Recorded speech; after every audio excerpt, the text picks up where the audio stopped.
Hello, and welcome to the City Club of Cleveland. I'm Dr. Lisa Ramirez, Director of Community and Behavioral Health for the Metro Health System School Health Program and a proud member. It's June 16th, and you're with a virtual City Club Forum. Generations of racial injustice and systemic racism impact mental health. These last few weeks, the overlapping crises of the COVID-19 pandemic, the deaths of Breonna Taylor, George Floyd, and Rayshard Brooks at the hands of police, and the worldwide protests that followed have taken a particularly devastating toll on the Black community and their mental and emotional health, further exacerbating pre-2020 disparities. The limited access to coping resources during this period of excessive stress is endangering Black lives even further. Black people are over 7 times more likely to live in areas with limited access to mental health care. There is a dire shortage of Black mental health providers, and Black Americans are 20% more likely to report serious psychological distress. Today, we'll talk with several local experts and leaders about the mental health needs of our Black community and provide resources and practices for surviving through this triggering time. Before we get to the conversation, I want to thank the City Club's generous members, sponsors, and donors who support these virtual forums. For a full list, visit cityclub.org/thank-you. You can join them in supporting their work by making a contribution or becoming a member at cityclub.org. Today's forum is sponsored by the Woodruff Foundation. We appreciate their support of City Club programming. As in every City Club forum, you can participate with your questions. Text them to 330-541-5794.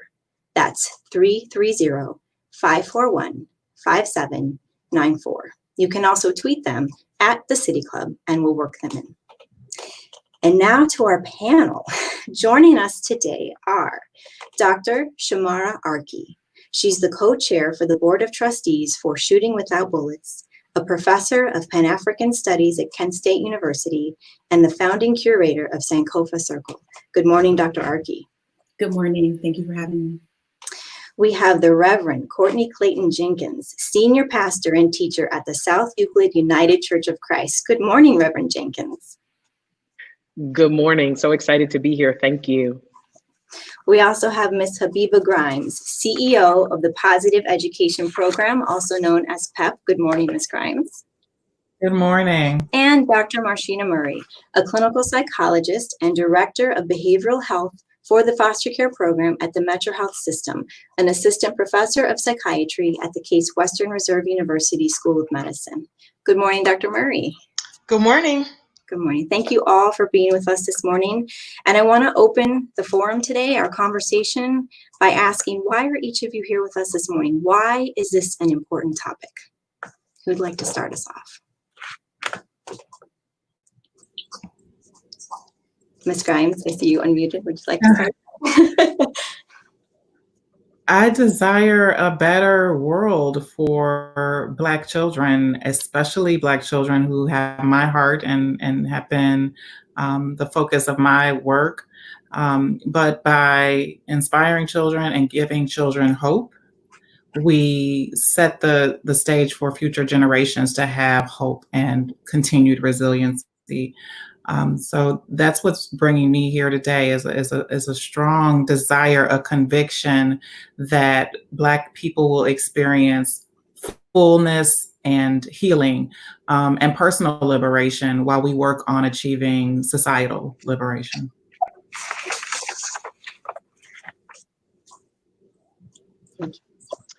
I guess I'll offer up next.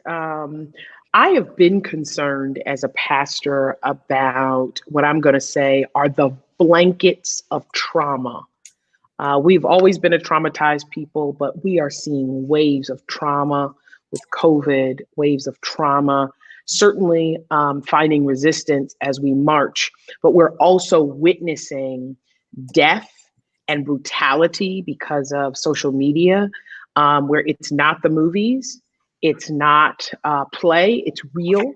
And our exposure to that means that we have a responsibility as it relates to how we care for ourselves. I am a pastor who is very open about their own challenges with mental health, my own struggle with depression. I preach often on that or on anxiety. And I think that I'm here, I want to be here because I care deeply about that. And I think that oftentimes the church neglects the reality of mental health. And so I'm hopeful to contribute to our discussion and dialogue today, not just what I think, but also what I know and what I live as one who tries to protect their own mental health in the midst of all we're experiencing. Thank you.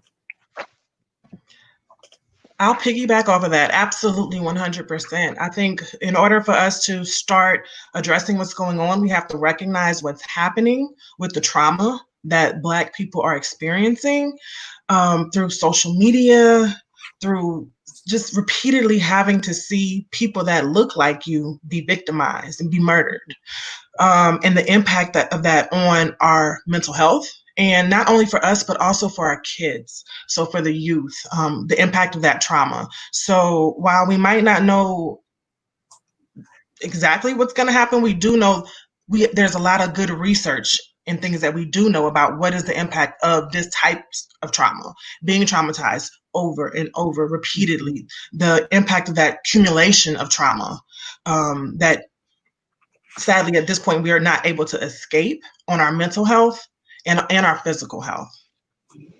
Thank you.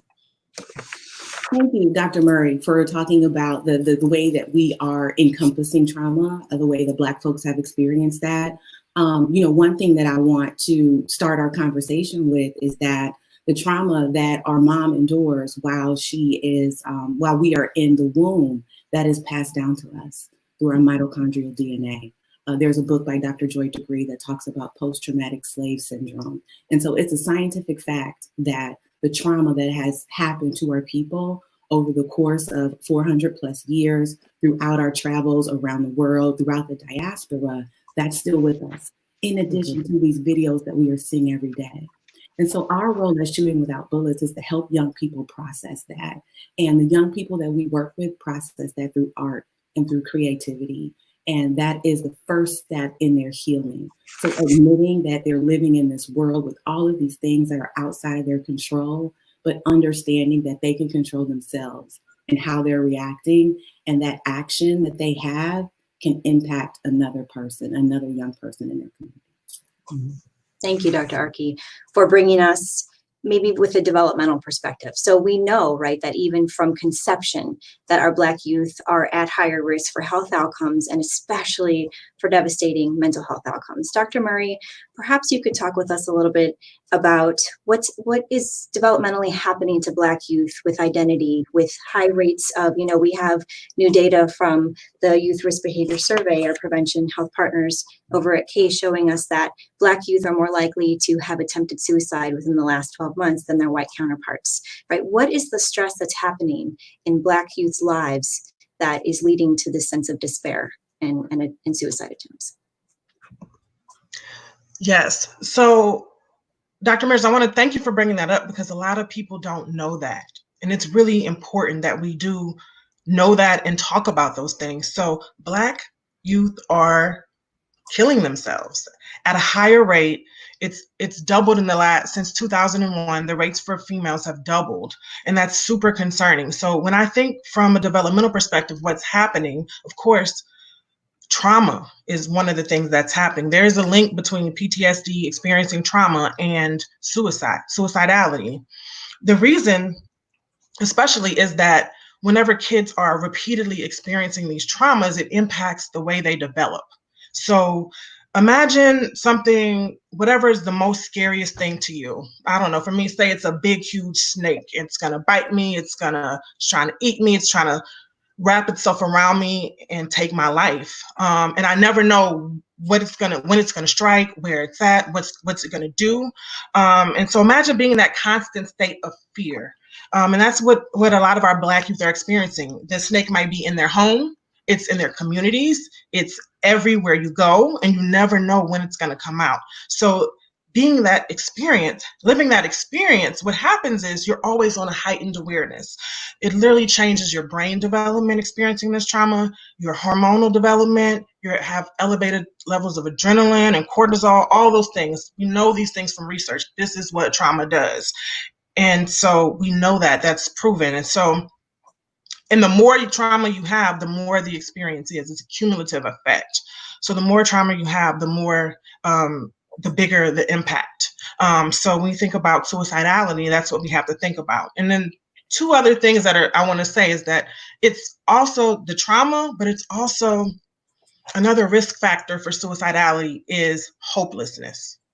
And at times when we see the things that Black youth and Black people are taking in repeatedly over and over and over, it lets us see why they might be feeling hopeless and leading to those higher rates of suicide attempts. Mm-hmm. So really, hopelessness and the trauma are two really big parts of it. Mm-hmm. Thank you. I was going to add, I think one of the other pieces here that's really critical is as we talk about youth and how critical that is to mental health. I want to be honest that if we as adults are not in touch with our own mental health, if we as adults are unable to process our own trauma and to know the proper steps to take, it can be very difficult for us to then help young people. Here at South Euclid United Church of Christ, where I serve, we have wonderful, wonderful programming on a lot of avenues to help our young people process. And they have been processing in groups and processing together midweek. But like this upcoming week, this is something that's upcoming week, we're actually hosting a forum for adults. And so, as one who stresses the importance of counseling, stresses the importance that medication is not a stigma.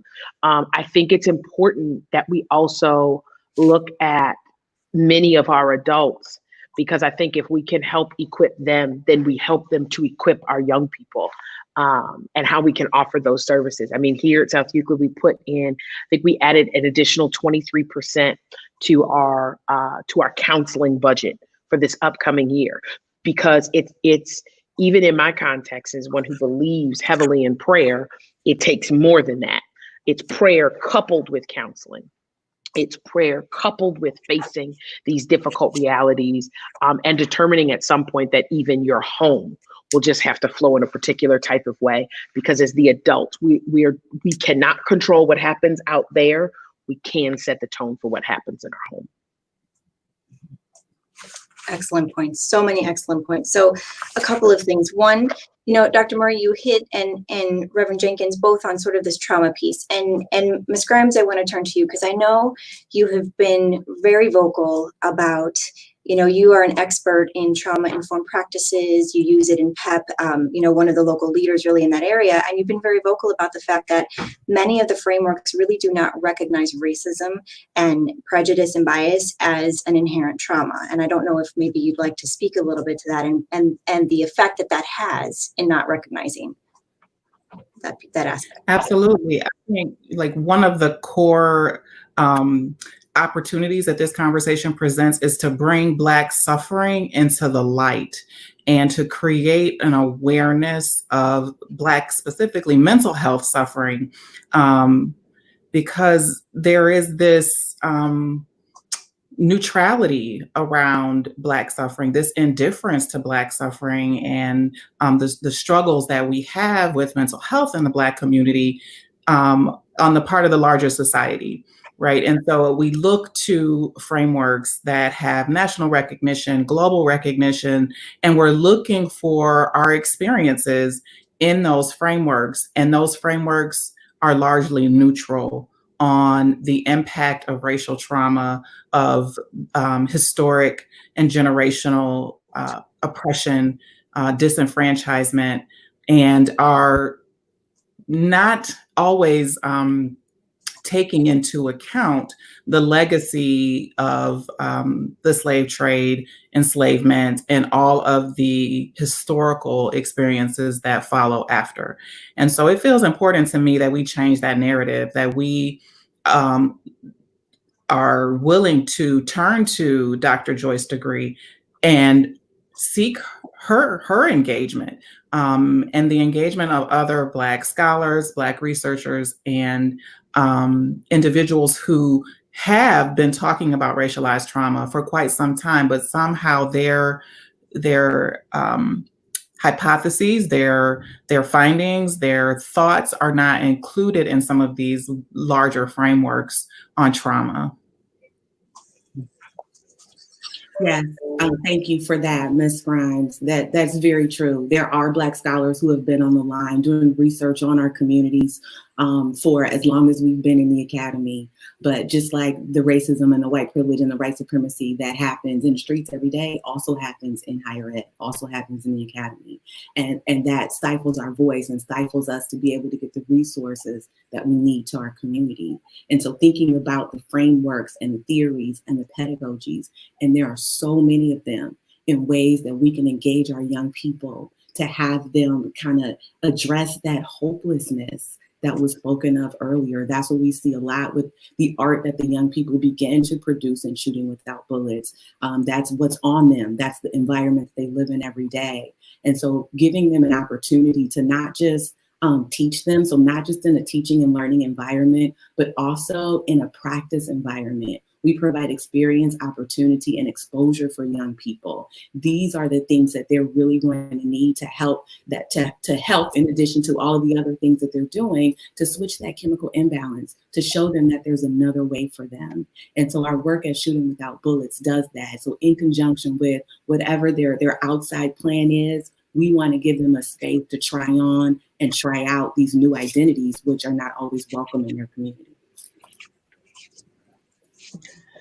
As we're talking about these differences in the framework, another important area where discrepancies happen with race is related to mental health, not just that they're missing the racial trauma, so they're missing depression. They're missing that our youth, our Black people are depressed, are sad, are hurting, or have these feelings of hopelessness. So a lot of times, especially I'm a pediatric psychologist, so we're talking about youth.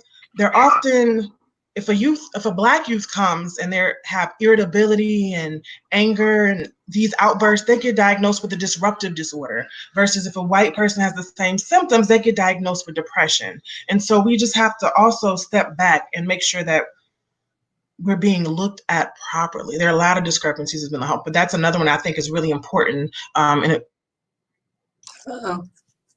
Dr. Marshall, you went on mute. Oh, sorry.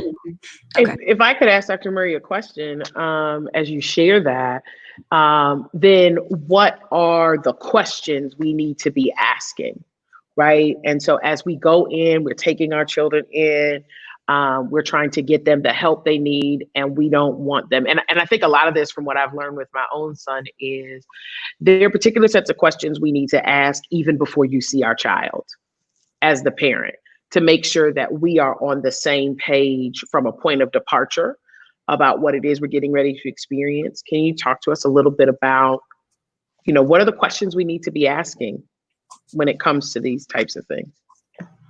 It's not only the questions we need to be asking, it's how we ask those questions. Okay. And another part of this, I hate to keep bringing back the trauma, is that a lot of times Black people and our youth have this thing we call the numbing effect. Whenever you keep seeing something over and over and over and over, you're like, is it traumatizing? And they're like, no, not really.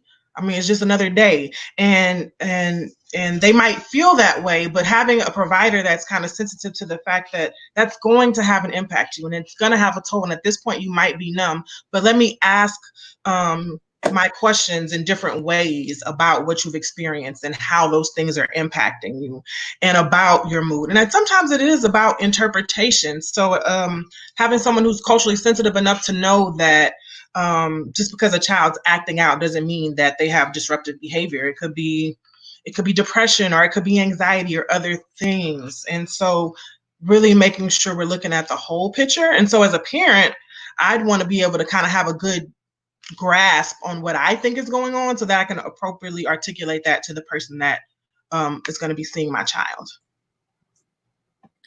I'd like to chime in here as well, because I think we have to back up and, as practitioners, interrogate ourselves a little bit, not a little bit, a lot, about our implicit biases, our conditioning toward anti-Blackness, our conditioning to either be indifferent to Black suffering or to assume that the suffering we see in another person, be it economic or mental health, that suffering is somehow deserved, that suffering is somehow warranted, and that the condition that an individual is in is because they've done something wrong or they've not done something right.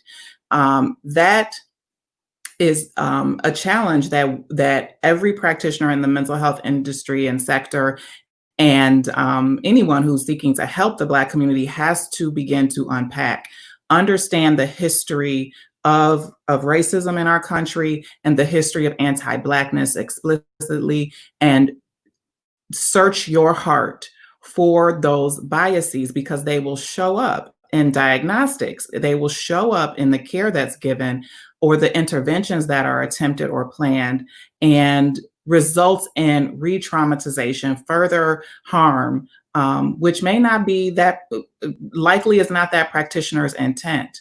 But without that self-awareness and that self-interrogation, you perpetuate harm.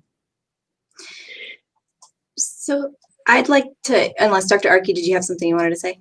I just want to jump in real quick, and I want to bring a different perspective to this conversation, because it sounds like a piece that I wrote as a mom a few years back, and it's called Ruminations on the Intersections of Being a Black Mommy Activist, and thinking about that time where I took my 2 Black sons to the therapist, and understanding that she has this rapport and she's been taught to work with these young people, but she hasn't been taught how to work with us as parents. Mm-hmm. She hasn't been taught how to consider the socio-political context in her pedagogy with the young people that she's working with, and also with us. She hasn't had any type of cultural diversity or cultural awareness training that's a part of her certification that helps her to do these things. So when we think about all of these things, it lends us to the systems and the institutions that we're working with. So yes, we definitely have to be on the line for ourselves and one another, but we also have to elevate that fight, elevate that to systems and institutions, and begin to hold them accountable.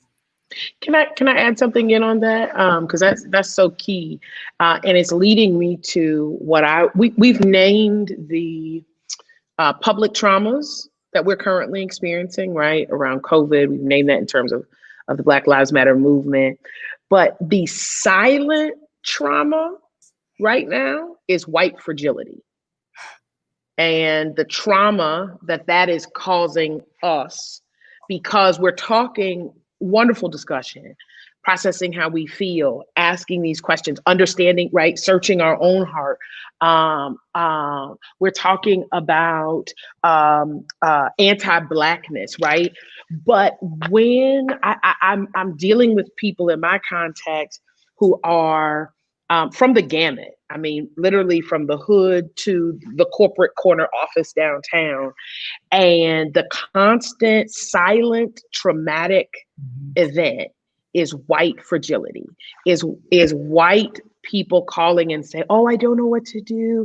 How do I deal with this? I'm not a part of this. And what happens is we become traumatized all over again, because we cannot share the same way we share in our kitchens, right? If the 4 of us, but we're on this platform and we're trying to be transparent and open, but put the 4 of us around a kitchen table, come on, with somebody's grandmother cooking a pot of greens. And it's going to be a whole different conversation as women, as mothers, as partners, whatever those boxes are that we check. It doesn't, even as a single person, because we live in the double consciousness, and we've learned how to navigate that on a regular basis when things are, quote, normal. Things are not normal. And so the level of white fragility that is traumatizing us to pretend, for example, in the workplace, as we're on Zoom calls and things of that nature, like everything is okay. And our bosses and our leaders not acknowledging that, just again, is a silent trauma And one of the things is, I'm a millennial. I'm from the generation where the word is trigger, trigger, trigger, trigger, trigger. I'm triggered. I'm triggered. There does come a point, and I think this is important for Black mental health, when I have to take my own mental health into my own hands. I cannot control what my sisters say. I cannot control what my white colleague says, but I can control me. And so part of my mental health practices are setting aside my Sabbath, which has actually been the blessing of COVID, because I was in a whole lot of places. I'm thankful that prior to COVID, I learned that I am empathic. So I'm not just mentally processing the trauma I'm seeing, I'm feeling it. So on Saturday, I went to my first protest. I haven't been at the protest because I feel all of that energy. And it's all, and all the energy is not for positivity or for Black Lives Matter. And so like on Saturday, I felt bad that I had to go to a protest and then leave, but I had to leave. Here it is, because I have to protect my mental health, and I have to be sharp to the people I serve and I lead. And so I cannot expose myself to some of those things on a consistent basis. I have to say to my husband from time to time, monitor what you let in your spirit. Monitor what you let in your psyche. It can't be the news all the time. It can't be white fragility all the time. For me, and particularly for my son, we do meditation early in the morning, quiet practices, and activating what we call as our superpower, which is breath. But I also really just want to point out that there are very public triggers of trauma, but there are these silent triggers that are out there. And if we are not aware of them and we don't discuss them, we can be ravaged by them. And I refuse to be ravaged by it. So excellent point. I want to take a second to say that in a few minutes, we're going to be turning to the audience questions. If the audience has questions for any of the panelists, they can be texted to 330-541-5794.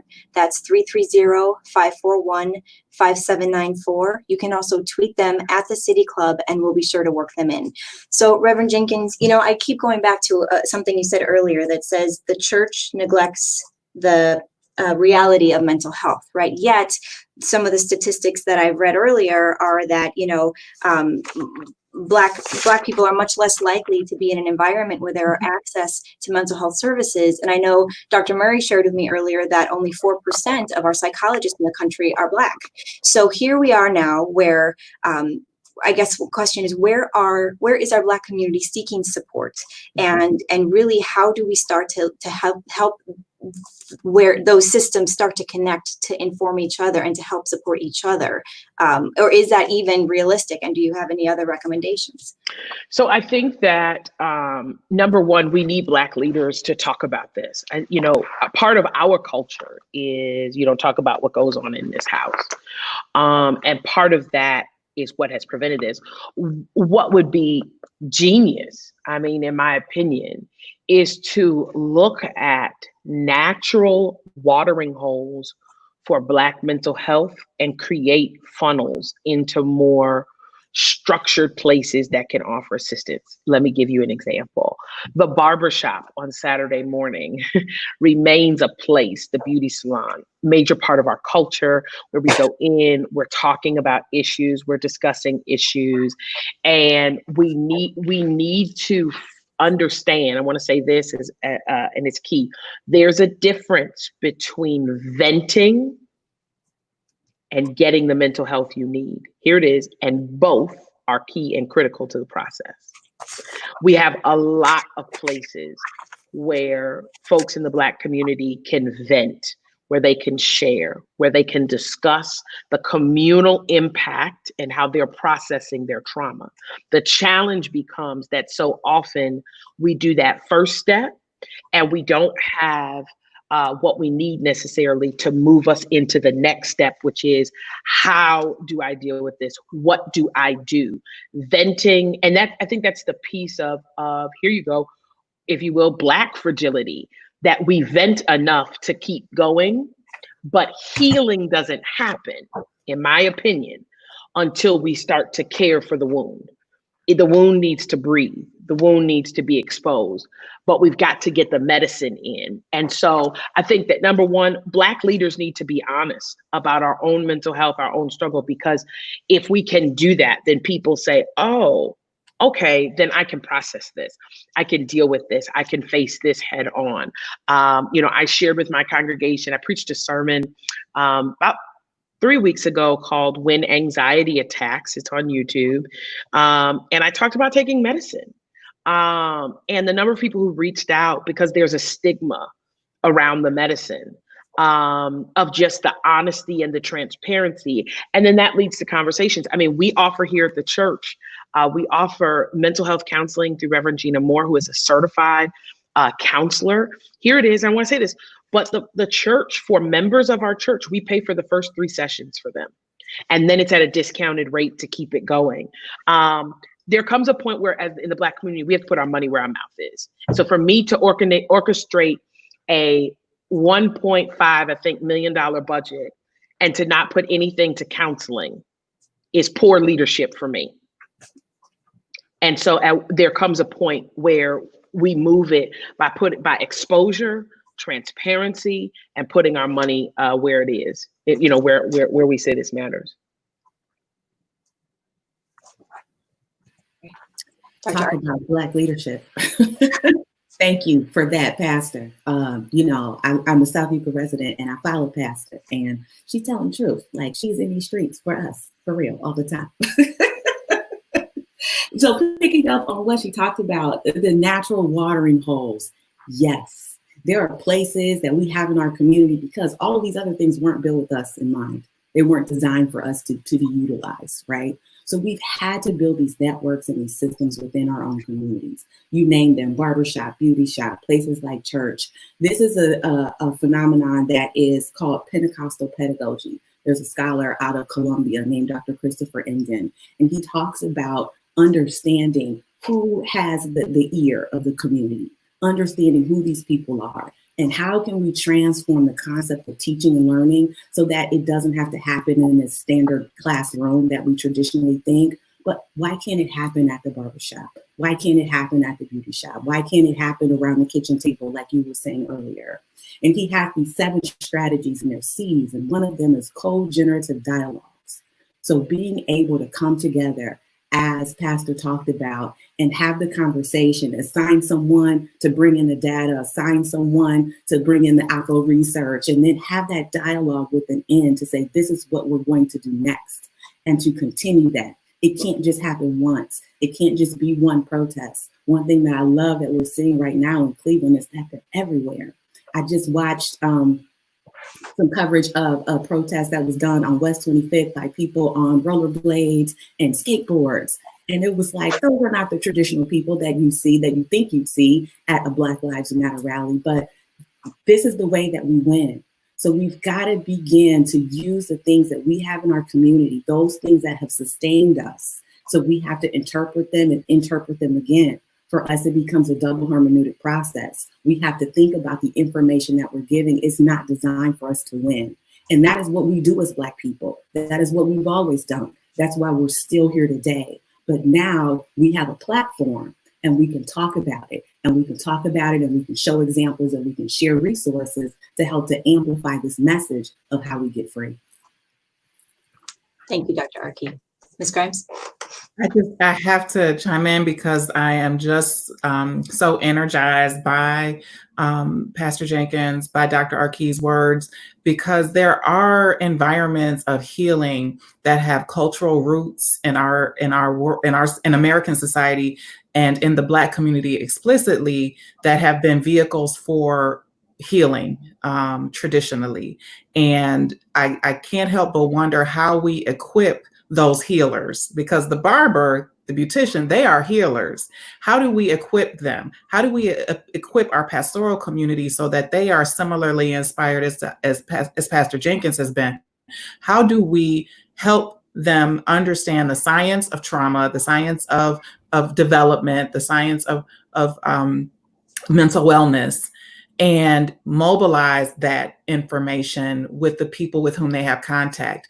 Dr. Arki has said these systems the institutions of care were not designed for Black people. In fact, many of them were designed with anti-Black frameworks in mind. We have to own that history. We have to acknowledge that history. We have to own the history within the practice of psychology, of social work, of each of the mental wellness disciplines or mental health disciplines, that there are anti-Black theories that promulgated in the history of those disciplines.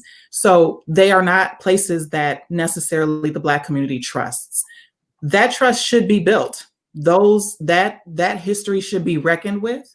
There should be a process of reconciliation, but not in order to subvert the healing that happens in those other places. How do those institutions of formal scientific theory and knowledge come together with the traditional healers in our community so that cultural institutions, arts institutions, and the kitchen table and the barbershop and beauty shop are equipped with the knowledge they need to continue healing in the Black community. One of the things that I hang my hat on in everything I do is resilience and the resilience of the Black community. The fact that despite such a strong intent to crush, to destroy, that's woven into our history, learn the history, know the history, let's own it, let's be honest, let's reconcile the fact that there is a strong history of creating systems that either subjugate or destroy Black life. Let's then also honor that legacy of resilience, of self-empowerment, of cultural creation. When we look at American society, there's so much that Black people have contributed to modern American society. And so there's this true fragility of life and of wellness that we have to honor, but at the same time, we also have to honor that resilience and enable it. So many excellent points. I do want to turn to some of the audience questions, and I may be following up with each of you about just so much depth here that I think we could spend an hour on each of these points themselves. But one of our listeners wants to know, with knowledge that exposure to stress and suicidality puts youth at increased risk for suicide attempts, this is particularly true when a child has a parent who is stressed and maybe has a history of their own suicide attempt. What are we doing to help parents, and how can we help Black parents right now? I will say, well, one of the things that's important to do is to build networks of support. Human beings thrive in relationship to other human beings. A community of support where you can get some of that formal information that can be helpful to understanding the condition that you're in. We've seen some beautiful revelations happen for families who learn about developmental trauma and how it impacts development and the future adult. So that is critical, but also a place where folks can have those kitchen table type moments of resonance and of alignment and understanding and empathy and togetherness. I want to add in there. I want to suggest that parents be open to pivot their self-care needs.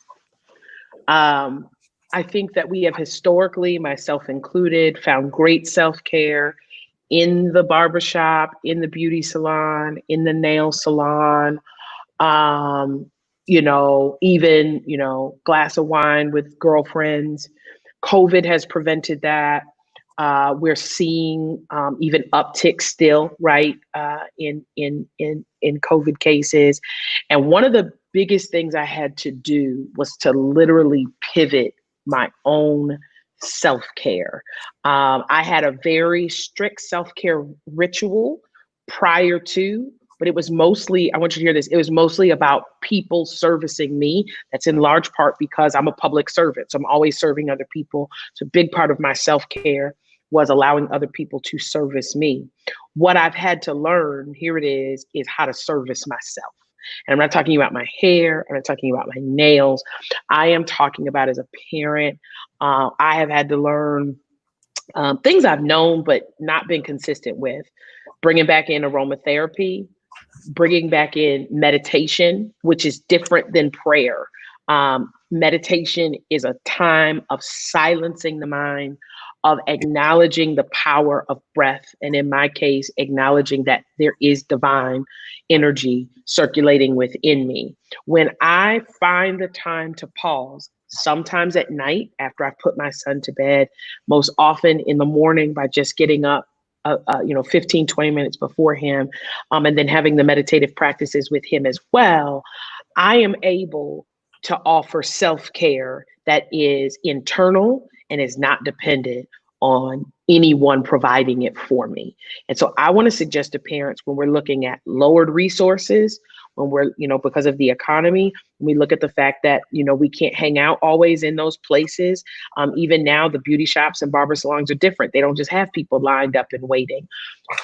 It's internal, deep questions of how you care for yourself. There are salt lamps all over my house. They're in my office here. I have a whole meditative space in my office here, one at home.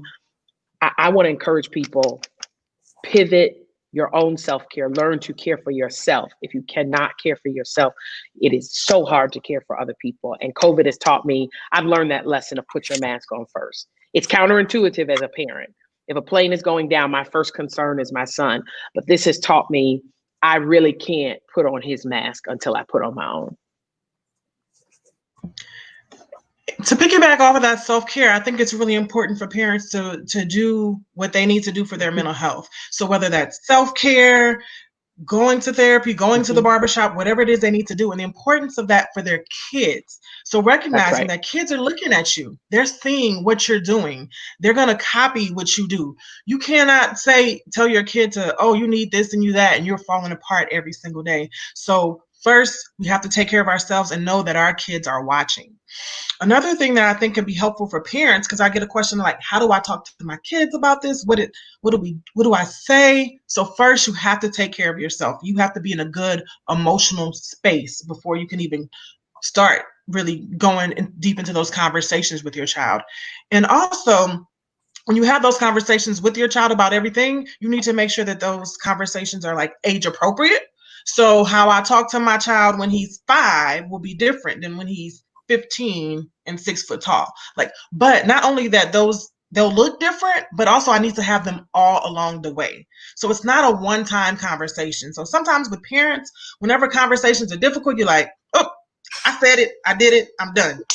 But it needs to be an ongoing thing that you continuously have as your child grows and develops as well. And so really, those are things that are important as well for parents. Thank you, Dr. Murray. Another question that we were getting a lot of questions now. I don't know that we'll get to all of them, but there is a question about supporting the Black LGBTQ plus population, especially now more than ever. So what advice can anybody give to the Black LGBTQ plus community during this time? I would encourage people from the Black LGBTQ plus community to tell the truth. This is what a time for us to be in right now. Looking at the March for Trans Lives that happened in Brooklyn over the weekend, it's time to tell the truth. And it's time to, I tweeted about today, we want to tell the truth and shame the devil. It's time to do that, though. It's time to tell what's going on behind the scenes and behind the curtain. One sister out of the West Coast, she said the veil has been lifted. We have an opportunity to amplify our voices and amplify our message as we have never before. And this is the time where people are tuned in and people are listening. So that's the advice that I want to give to the community. I also want to tell them to hold us accountable, hold people outside of the community accountable, hold leaders accountable. If we are not reflecting back to you the things that you need to see to get freedom in your community, tell us. Tell us. We need to know. The masses need to know. This is a time where we have to coalesce and come together, because together is the only way that we will win. And I want to just shout out to allies, because there is an internal subcultural hierarchy that is taking place right now of, Black Lives Matter and You know, we're not saying anything about LGBTQ folk. I put something out the other day that just like it is an atrocity for Trump to hold his rally on Juneteenth to take away medical protections for trans people, it would be hypocritical. So one of the things that as allies we can do is listen. We can close our mouths and listen to people's stories, not close our mouths as an act of silence, but to face the own internal culture that we have created, that we have bought into anti-Black by buying into homophobia, and that we continue the cycle. And just like we're shouting Black Lives Matter because we want people to listen to us, we create an ally when we listen to our LGBTQ siblings and hear, and then come to a place of, how now can I partner alongside you? If I may, I just want to say too that we have to have a conversation about racism's impact on masculinity and the prioritization of hypermasculinity as a means of survival, and how that displaces, how it creates danger, how it undermines the well-being of our LGBTQ plus folks. I want to elevate Dr. Arki, your comments. Thank you for that. We got to have some really real conversations. I feel like the nation's reckoning right now is like the tip of an iceberg that we have to just continue to dive more deeply into and understand what it is we see within the Black community and the wellness of the different communities that exist within the Black community. It is not a monolith, and there are nuances and complexities to our current situation that are about our survival from a historical perspective that have lent to a legacy of harm. So we need to have those conversations and be real about it. You know, Ms. Grimes, I want to piggyback on that too, with actually a question that came in from our audience.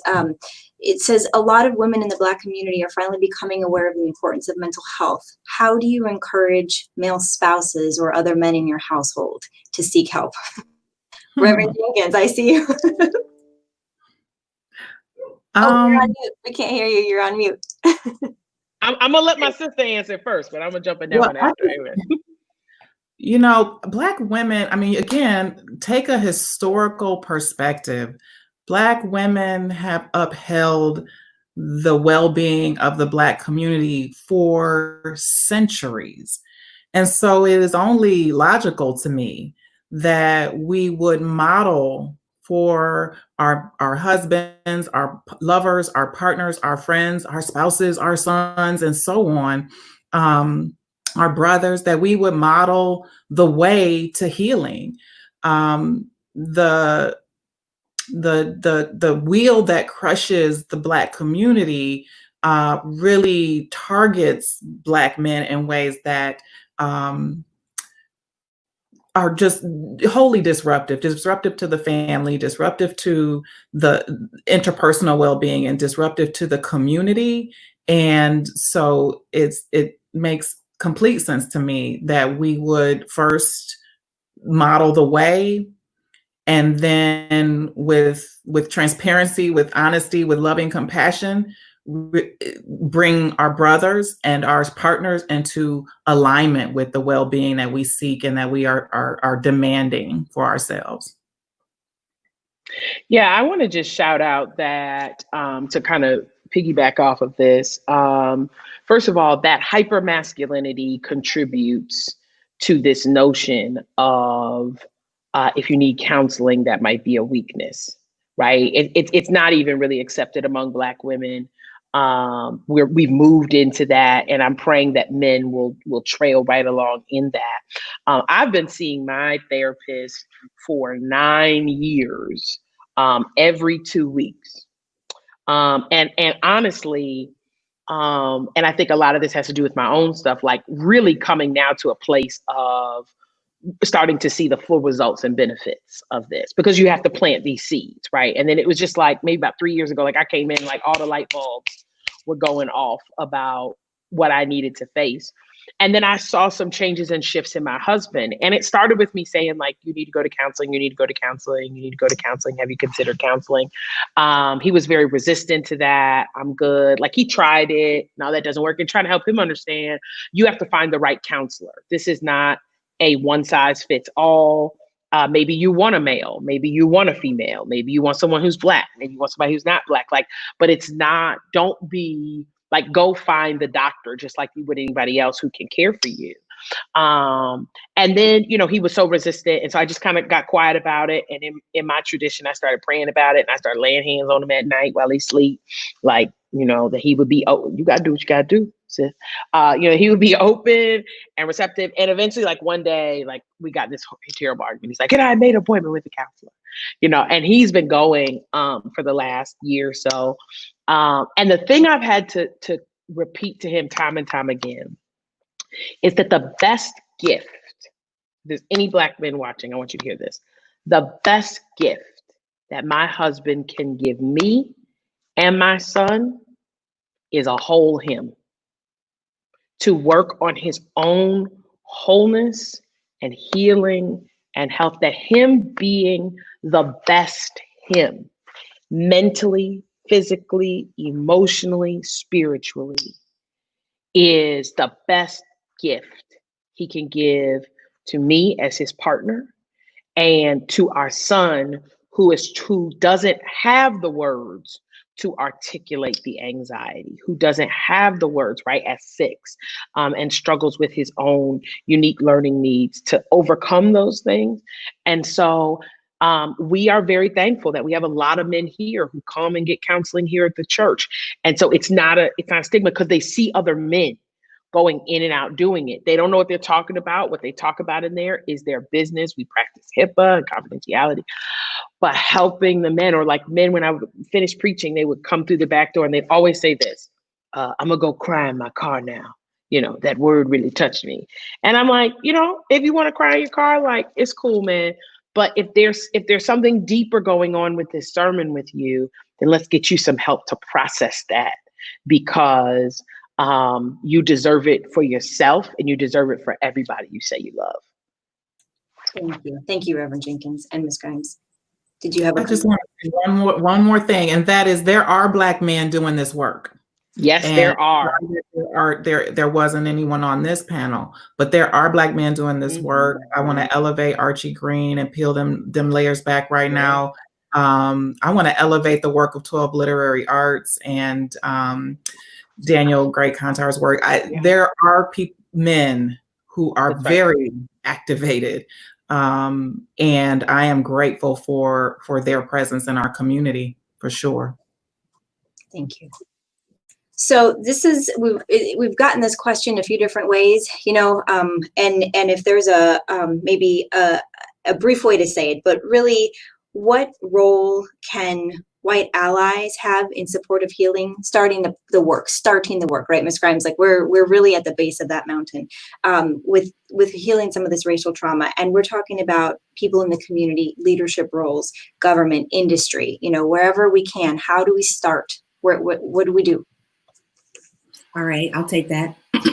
The first thing that I want to say is, white people, you've got to do your own work around ending racism. That does not include Black people or other people of color. I'm gonna say it again. White people, you've got to do your own work. You've got to do your own work. You've got to recognize your own ancestors and your own history and your own lineage. And that has to come from an internal identity development process. You got to read your own books. You can figure it out. You have the internet just like we do. You can figure it out. One thing that I want to, so we have to do our own work internally. We have to commit to it. We have to understand that it is a journey, not a destination. We've got to understand that it's not going to happen just because 2 weeks, Black Lives is wide open, but this is not new for us. Those of us who are Black, those of us who operate at multiple oppressed identities, what is happening, what is new to you is not new for us.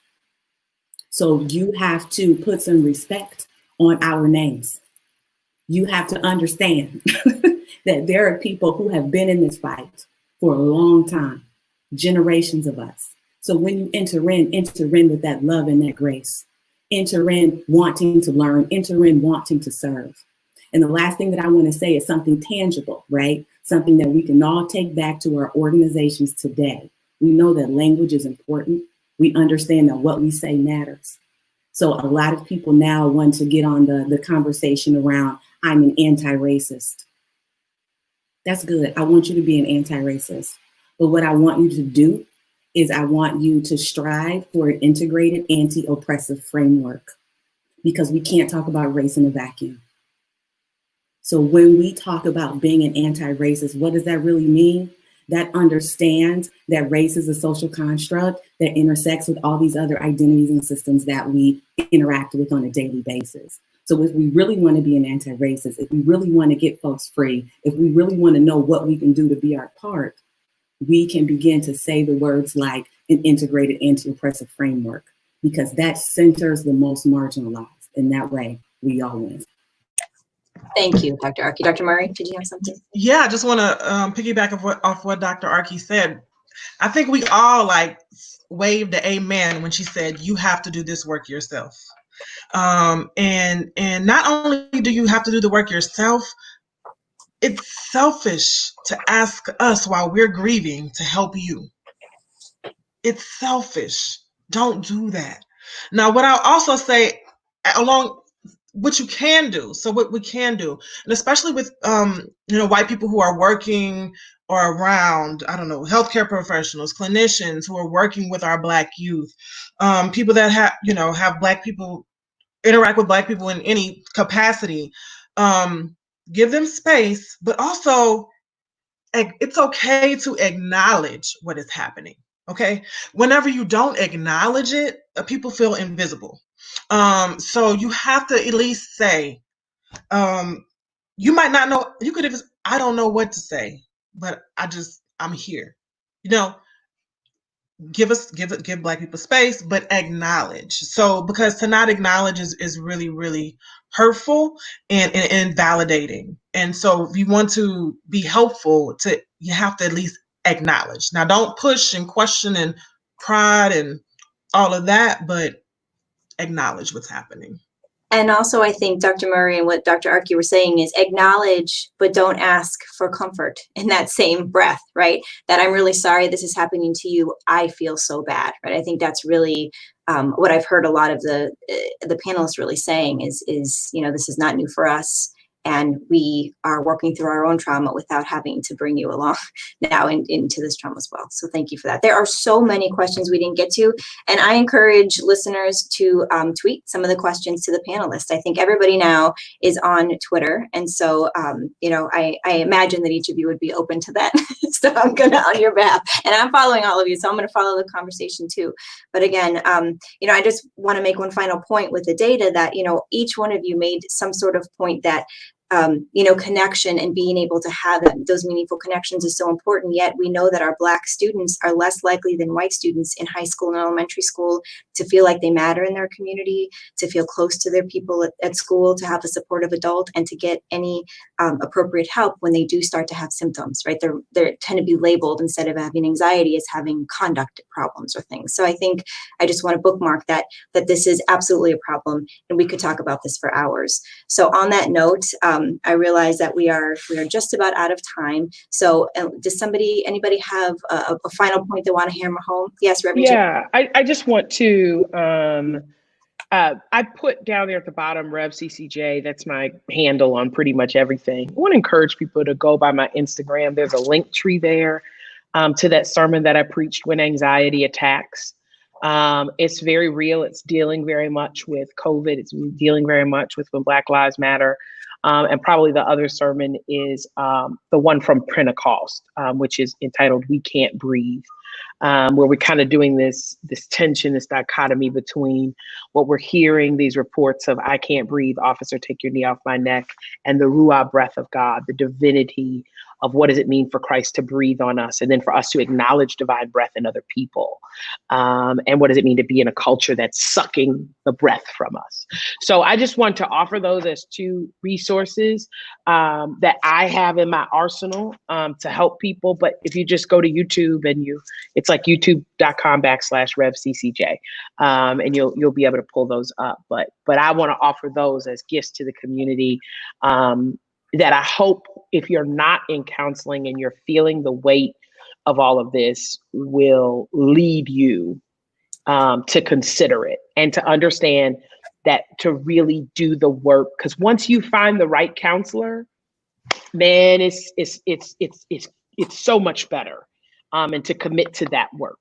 And thank you to my sisters, just each of you all just doing phenomenal work. Thank you so much, Dr. Ramirez, just for leading us in this critical dialogue. And I hope that we'll be a better community and we'll be better Cleveland.